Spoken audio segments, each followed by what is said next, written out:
पौराणिक ग्रंथों में 4 युगों का वर्णन किया गया है: सतयुग, त्रेता युग, द्वापर व कलयुग। इसमें कलयुग को शापित यानी सबसे खराब युग कहा गया है। आज हम जिस युग में जी रहे हैं वह कलयुग ही है।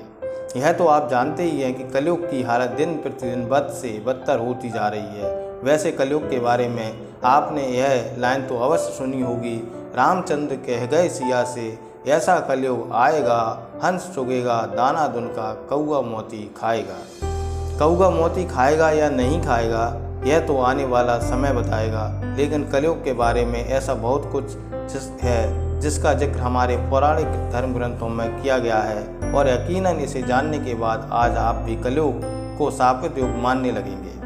क्या है कलयुग की पूरी सच्चाई हम आपको बताएं, उससे पहले आइए बाकी 3 युगों के बारे में जान लिया जाए। सतयुग, सत्य का युग। सनातन धर्म का सबसे पहला युग सतयुग है, जिसे सत्य का युग भी कहा जाता है। पुराणों में सतयुग की काल अवधि 17,28,000 बताई गई है। सतयुग में प्रतीकात्मक रूप से धर्म के 4 स्तंभ थे: तप, सत्य, शुद्धि और दया। आप इन्हें धर्म के 4 पैर भी कह सकते हैं। इस समय इंसानों की लंबाई 32 फीट होती थी, यानी जरा सोच कर देखिए, उस समय का इंसान 21 हाथ जितना लंबा होता था। सतयुग में इंसानों की आयु भी काफ़ी ज़्यादा हुआ करती थी। उस समय का इंसान 10,000 वर्ष से 1,00,000 वर्ष तक जीवित रहता था।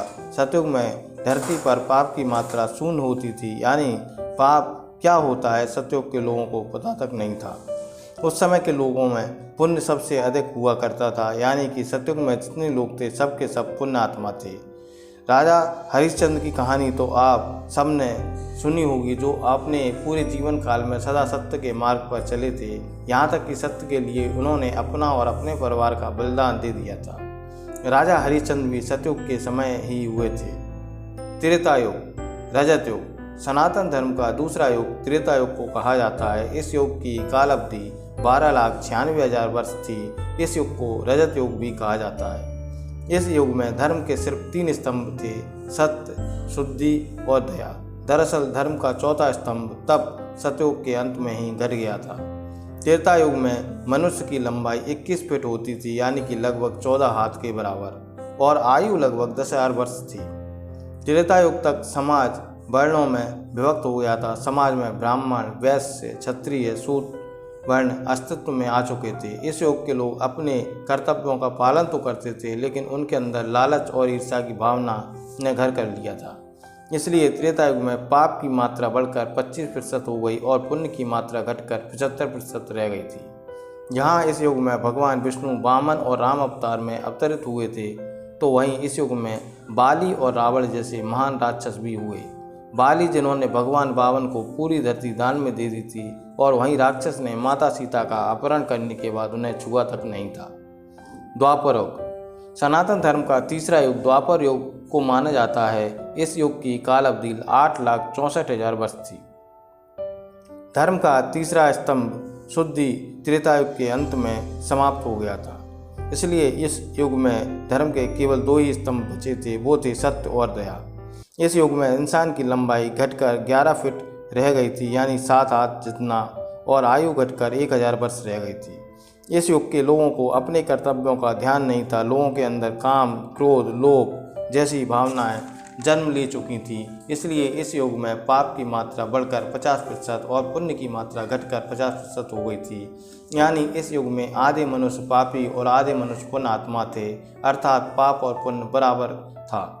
द्वापर युग में ही इतिहास का सबसे बड़ा महायुद्ध महाभारत हुआ था, जिसमें एक स्त्री को भरे समाज में लज्जित किया गया था। अधर्म को बढ़ता देख भगवान विष्णु अपने श्री कृष्ण अवतार में अवतरित हुए थे और धर्म की स्थापना के लिए महाभारत के युद्ध में पांडवों का साथ दिया था। साथ ही साथ इस युग में भगवान श्री कृष्ण ने कुरुक्षेत्र की युद्ध भूमि में अर्जुन को गीता का ज्ञान देकर संपूर्ण मानव समाज को धर्म के मार्ग से परिचित कराया था। कलयुग। सनातन धर्म का चौथा और अंतिम युग है कलयुग। पुराणों में कलयुग की काल अवधि 4,32,000 साल बताई गई है। वर्तमान का युग कलयुग ही है। अभी कलयुग का प्रथम चरण चल रहा है। पुराणों के ध्यान में रखकर विशेषज्ञों द्वारा की गई गणना के मुताबिक अभी कलयुग में 5,000 वर्ष ही बीते हैं, यानी कि कलयुग का अंत होने में अभी 4,27,000 वर्ष शेष बचे हुए हैं। इस युग में धर्म का सिर्फ एक ही स्तंभ दया बचा है, जो कि इस युग के अंत तक समाप्त हो जाएगा। वहीं इस युग में पाप की मात्रा 75% और पुण्य की मात्रा 25% बताया गया है। साथ ही यह भी कहा गया है कि पुण्य की यह मात्रा कलयुग के अंत तक घटकर शून्य हो जाएगी। इस युग में इंसान की औसत लंबाई 5 फीट 5 इंच बताई गई है, यानी कि लगभग 3.5 हाथ, और आयु 80 से 90 वर्ष बताई गई है। लेकिन साथ में विष्णु पुराण में यह भी बताया गया है कि जैसे जैसे कलयुग का अंत नज़दीक आएगा, मनुष्य की लंबाई और आयु सीमा घटती जाएगी और अंत में मनुष्य की आयु 20 से 30 साल रह जाएगी। उस समय छोटे छोटे बच्चे गंभीर बीमारियों का शिकार होने लगेंगे। अल्पायु में ही बच्चों की आंखें कमज़ोर हो जाएंगी तथा बालों में सफ़ेदी आ जाएगी। हर इंसान रोग से परेशान होगा, बच्चे से लेकर बूढ़े तक हर कोई चिंताओं से घिरा रहेगा। कलयुग के अंत में विवाह एक प्रकार का समझौता होगा। जिसके पास पैसा होगा, स्त्रियां उन्हें ही अपने पति के रूप में स्वीकार करेंगी, और जो निर्धन होगा उसका विवाह होना मुश्किल हो जाएगा। पति पत्नी में एक दूसरे के प्रति समर्पण और सम्मान खत्म हो जाएगा। रिश्तों का महत्व खत्म हो जाएगा। लोग इतने स्वार्थी होंगे कि वह अपने फायदे के लिए कुछ भी करने के लिए तैयार रहेंगे। पुराणों के मुताबिक कलयुग में जहाँ एक ओर लोग बाढ़ से परेशान होंगे तो दूसरी ओर सूखा होगा, और जैसे जैसे कलयुग का अंत नज़दीक आएगा, पृथ्वी पर मौजूद सारी नदियाँ सूखती चली जाएंगी। पुराणों के अनुसार इस युग में भगवान विष्णु कल की अवतार लेंगे।